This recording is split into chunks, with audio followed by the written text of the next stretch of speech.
आज की कहानी एक पिता और पुत्र की कहानी है। एक बार पिता और पुत्र दोनों एक नदी को पार कर रहे थे। अचानक घनघोर वर्षा होने लगी। पिता ने अपने पुत्र से कहा कि तुम मेरा हाथ पकड़ लो, इस नदी को पार करना है। लेकिन पुत्र ने पिता के हाथ को नहीं पकड़ा। पिता जोर से बोले कि मैं तुम्हें बार बार कह रहा हूं, तुम मेरा हाथ क्यों नहीं पकड़ रहे हो? फिर भी पुत्र ना पकड़े।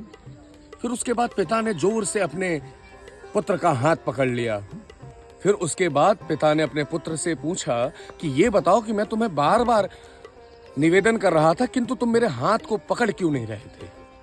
तो पुत्र बड़ा ही सहज और सरल उत्तर देता है। कहता है कि आप जगत के पालनहार हैं, आप हमारे पालनहार हैं। मैं अगर आपका हाथ थामता तो हो सकता था कि मेरी पकड़ कमजोर हो जाती, किंतु आपने मेरा हाथ थाम लिया, तो फिर अब मुझे किसी चिंता का विषय है ही नहीं। तो उस पुत्र का अपने पिता के प्रति जो भाव था, जो उनके प्रति जो विश्वास था, वाकई ये वंदनीय है। जब तक इस जगत में हमारे माता पिता और उनके साया और उनका आशीर्वाद हमारे सर पर है, तो हमें इस धरा पर कोई हरा ही नहीं सकता है। जय जय श्री राम।